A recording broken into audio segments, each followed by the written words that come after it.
వందే మాతరం నేను మీ journalist Navatha welcome to our voice అవినీతి కుట్ర బట్టబయలు చేసే వీడియో ఇది 50 లక్షలతో 2000 కోట్లను స్వాహా చేసిన తల్లి కొడుకుల కథ ఇది ఎవరో కాదు రాహుల్ గాంధీ అలాగే సోనియా గాంధీ చాలా క్లియర్ గా ఈ కథను చెప్తాను వీలైనంత షేర్ చేయండి ఇలాంటి వాళ్ళు ప్రజాస్వామ్యంలో నాయకులుగా ఉండాలా లేదా కటకటాల వెనక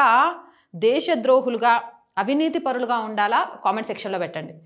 ఇది 2010లో స్టార్ట్ అయింది 2010లో కాంగ్రెస్ అధికారంలో ఉంది కాంగ్రెస్ అధికారంలో ఉన్నప్పుడు ఏజేఎల్ కంపెనీ అనేది ఒకటి ఉంది ఈ ఏజేఎల్ కంపెనీ నడుపుతున్న నేషనల్ హెరాల్డ్ పత్రిక నడుపుతున్న ఏజేఎల్ కంపెనీకి 90 కోట్లు అప్పిచ్చింది కాంగ్రెస్ ప్రభుత్వం తప్పు అంటే ఒక పత్రికకు ఒక పరిశ్రమకు అప్పివ్వడం తప్పు కాదు కానీ ఇక్కడే అసలు కథకు బీజం పడింది ఇక్కడ ఇలా 90 కోట్లు అప్పిచ్చిందో లేదో అదే 2010లో సడన్గా 5 లక్షల పెట్టుబడులతో NGO Young India private limited ప్రారంభమైంది సడన్గా వచ్చేసింది 5 లక్షలతో ఇక్కడ ఈ యంగ్ ఇండియా కంపెనీలో మరో ముఖ్యమైన విషయం ఏంటి అంటే 76% వాటా సోనియా గాంధీ రాహుల్ గాంధీదే ఎప్పుడైతే నేషనల్ హెరాల్డ్ పత్రిక ఏజేఎల్ నడుపుతున్న నేషనల్ హెరాల్డ్ పత్రికకు 90 కోట్ల అప్పు వచ్చిందో వితిన్ ఫ్యూ డేస్లోనే అదే ఇయర్ 5 లక్షల పెట్టుబడితోటి యంగ్ ఇండియా కంపెనీ పుట్టుకొచ్చింది ఈ యంగ్ ఇండియా కంపెనీలో 76% వాటా సోనియా గాంధీ రాహుల్ గాంధీకే ఉంది అక్క తప్పేముంది ఈడ అప్పిచ్చేసిండ్రు ఈడ వాళ్ళు కంపెనీ పెట్టుకున్నారు 5 లక్షలు పెట్టిన కంపెనీలలో వీళ్ళకు ఉండకూడదా వాటాలు 76% ఉంటే ఏంటి ఏ రాజకీయ నాయకుడికి పరిశ్రమల్లో వాటాలు లేకుండా ఉన్నాయి అని మీరు అడగొచ్చు ఇక్కడ ట్విస్ట్ చెప్తా ఎప్పుడైతే ఈ 90 కోట్ల అప్పు తర్వాత 5 లక్షల పెట్టుబడితోటి యంగ్ ఇండియా ప్రైవేట్ లిమిటెడ్ ప్రారంభమైందో కొన్ని సంవత్సరాల తర్వాత కాంగ్రెస్ ఏజేఎల్కి ఇచ్చిన 90 కోట్ల అప్పు కంపెనీని 50 లక్షలకి యంగ్ ఇండియాకి కట్టబెట్టింది అర్థమైందా ఏ కంపెనీకి అయితే 90 కోట్లు ఇచ్చిందో ఆ కంపెనీని 90 కోట్ల అప్పు తీసుకున్న కంపెనీని కేవలం 50 లక్షలకే 76% రాహుల్ సోనియాకి వాటా ఉన్న యంగ్ ఇండియా కంపెనీకి కట్టబెట్టింది అర్థమైందా ఎంత అప్పనంగా కొట్టేసిందో ఇక్కడితో కొట్టేయడమే కాదు ఇలా చేయడంతో ఏజేఎల్ ఈక్విటీ షేర్స్గా కన్వర్ట్ చేసే అధికారాన్ని పూర్తిగా కోల్పోయేలాగా చేసింది అది కోల్పోగానే యంగ్ ఇండియా 99% షేర్స్ అన్నిటినీ కొనేసింది ఇక 99% యంగ్ ఇండియా కొనగానే ఏజేఎల్ హెరాల్డ్ నేషనల్ హెరాల్డ్ పత్రిక కాస్త రియల్ ఎస్టేట్ సంస్థగా మారిపోయింది రియల్ ఎస్టేట్ సంస్థగా మారిపోయి ఢిల్లీ లక్నో ముంబై వంటి నగరాల్లో 2000 కోట్ల ఆస్తుల్ని సంపాదించేసింది నేషనల్ హెరాల్డ్ పత్రిక ఏజేఎల్కి ఇచ్చిన 90 కోట్ల అప్పుని 50 లక్షలకు అప్పనంగా దొబ్బేసి ఈక్విటీ షేర్స్ లేకుండా 99% యంగ్ ఇండియా కంపెనీతో కొనించి 76% వాటా ఉన్న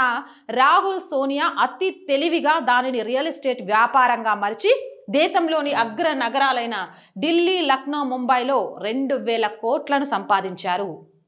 ఇక్కడ ఎలాంటి టెండర్లు లేవు దీనికి సంబంధించి ఎలాంటి పారదర్శకత లేదు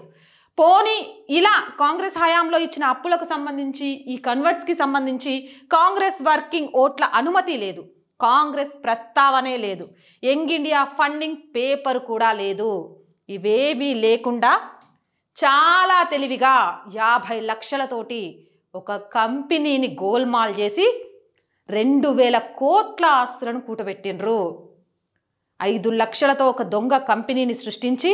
అందులో ఏకంగా 76% వాటాలను కొని ఆ వాటాలను అడ్డం పెట్టుకొని నేషనల్ హెరాల్డ్ పత్రికకు సంబంధించిన ఏజేఎల్ సంస్థను స్వాధీనంలోకి తీసుకొచ్చుకొని 90 కోట్ల అప్పిచ్చిన సంస్థను 50 లక్షలకు నొక్కేసి ఆ నొక్కేసిన దారితో 99% షేర్లు కొనేసి ఇక మా ఇష్టం ఇది వార్తాపత్రిక కాదు రియల్ ఎస్టేట్ కంపెనీ అన్నట్టుగా మార్చుకొని అగ్ర దేశంలోని అగ్ర నగరాలలో రియల్ ఎస్టేట్ వ్యాపారంతో 2000 కోట్లు గణించిండ్రు ఇది అవినీతియా కాదా ఇలాంటి అవినీతి నాయకులు కటకటాల్లో ఉండాల్సిన అవసరం ఉందా లేదా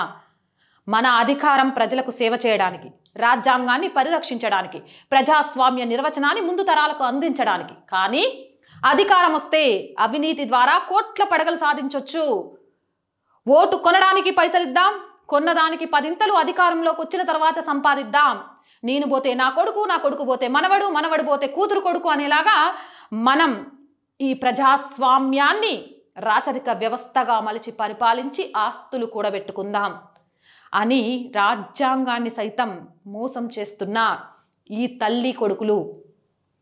ప్రజాక్షేత్రంలో ఉండాలా, కటకటాల్లో ఉండాలా? మీరే చెప్పండి. మీ అభిప్రాయం కోసం ఎదురు చూస్తూ ఉంటా.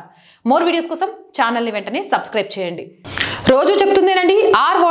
వాయిస్ పొలిటికల్ రెండు మన ఛానల్సే. మీరు చేసే సబ్స్క్రిప్షన్స్ ఈ ఛానల్కి కొండంత బలాన్ని ఇవ్వడంతో పాటు నిజాన్ని నిర్భయంగా మీ ముందుకు తీసుకురావడానికి కావాల్సిన ప్రోత్సాహాన్ని అందిస్తుంది. So please subscribe our channels. అలాగే కంటెంట్ బాగుంది, నలుగురు తెలుసుకోవాల్సిన అవసరం ఉంది అంటే ఒక లైక్తో పాటు షేర్ చేస్తూ ఉండండి.